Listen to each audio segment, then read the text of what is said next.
This is a really good tip. Not everybody wants to hear it though. It's not gonna work. That's what shingling gets you. Shingle. What's up everyone? Welcome back to my channel, or welcome if this is your first time here. I'm Jaisha. Today I am going to be talking to you about how you can master your wash and go. I'm going to give you my tips and tricks on how you can not only get your best wash and go, but also how to make it last. Because what's a good hairstyle if it only lasts for 2 days, right? So if you're struggling to get a good wash and go, or if you are struggling to get your wash and goes to last for, I don't know, 5, 6, 7 days, stay tuned. I got you. So I'm just gonna be talking to y'all while I do my own wash and go.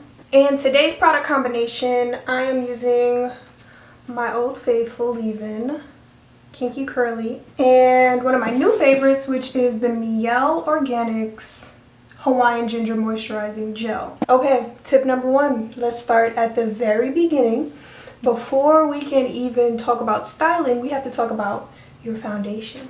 You have to have a good foundation. Before we can even talk about how to style your hair, you gotta make sure the foundation of your hair is strong and ready for a wash and go. That means that you have to have consistency with taking care of your hair. You have to have a routine.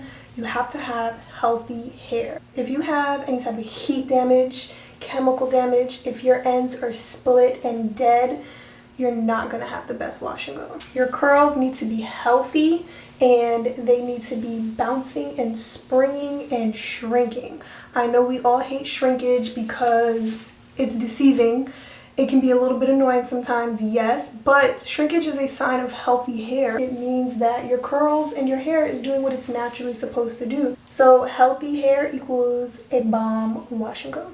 Tip number 2, start on clean hair when you're doing a wash and go. If you're doing any style, if you have other products on your hair, if you have buildup or dirt, anything like that that's already on your hair, and then you try to add more product on top of it to do a wash and go, it's probably not going to mix. It could weigh your hair down, and that's just not going to lead to the best results. For me, I always start on freshly washed hair and hair that is moisturized. Next, work in sections. See this? You got to separate your hair. For those of us with thick hair, or for people that have long hair and you're working with a lot, sectioning is just the easiest way to manage your hair and to make sure that all of your strands are getting the attention that they need. It just makes the process a lot easier. You won't be overwhelmed dealing with huge sections. Next, you want to have a good leave-in. Moisture, moisture, moisture. Moisture is super essential for any head of hair. You want to make sure your hair is going to stay hydrated as the days go by. I try not to do leave-ins that have silicones in them. If your leave-in has silicones in it, it's going to be blocking anything else that you put on top of it. Whatever your styler is not going to really be able to get into your strands because of that silicone from the leave-in conditioner. So just be mindful of the ingredients that are in there. If you like thick conditioners, or if you're fine with the spray ones. The watery spray bottle leave-in conditioners, I just can't get down with that. Give me the thick stuff all day. If I need to refresh maybe midweek or something like that, or if I have an old wash and go and maybe I want to put it in a bun, sure, I'll spray a little watery conditioner. But if you have thinner hair, you don't want something that's going to weigh your hair down, so just see what works best for you. So my next tip, to me this is just like obvious, but it may not be for everyone. Use a gel for your wash and go. Period. To me, a gel is just top tier when it comes to wash and goes. Creams and butters and those other things is not going to give you the definition, and it's not going to give you the long-lasting effect that a gel can give you. I can't use a cream for a wash and go. Like,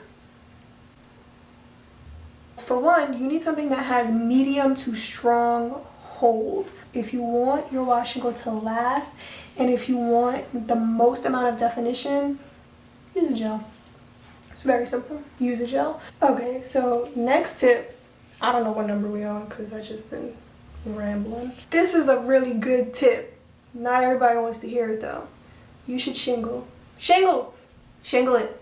Shingle your hair. Shingle. Shingling is the #1 way to get maximum definition. Look at that. Look at that. See that?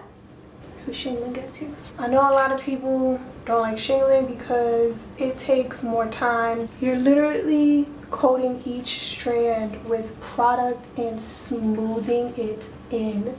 You will get the most definition in your hair and your style is going to last longer. The less frizz you start out with, the longer your hair is going to last. Just try shingling one time. Just try one time.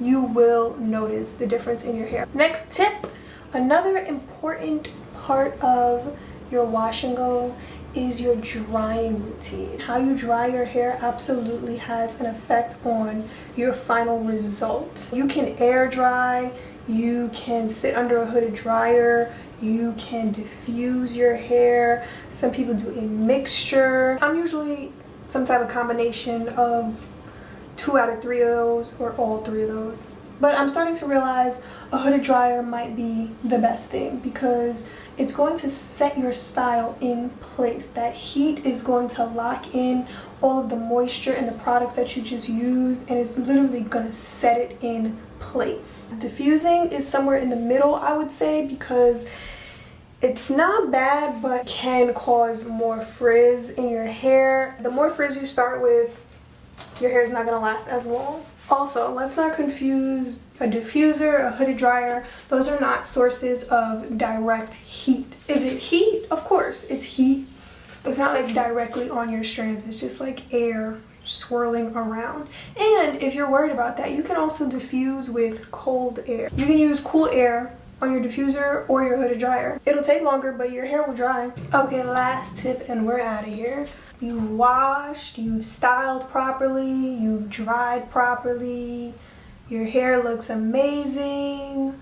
What you cannot forget is your nighttime routine. Super important in making sure that your hair stays laid. Whether you are using a bonnet, you're using a satin pillowcase, you're doing the pineapple method, whatever it is that's going to keep your curls intact when you wake up is what you should be doing. What you don't want to be doing is going to sleep with nothing on your head on a cotton pillowcase or a cotton sheet, because that will dry your hair right out. So as long as you are using some type of silk, some type of satin to keep your hair soft and moisturized throughout the days, you're good to go. Okay, in conclusion, I'm going to wrap it up into a nice little bow in case you missed anything. #1, you need a good foundation. Have a routine and be consistent with taking care of your hair and avoid direct heat as much as possible. If you are going to flat iron your hair every week and think that you're going to wear a wash and go once a month, once every other month, it's not going to work. #2, start your wash and goes on clean hair. You don't want any other products interfering. You don't want any buildup, any dirt, dust, dandruff, flakes. You don't want anything in the way. #3, section your hair off. You should always work in sections.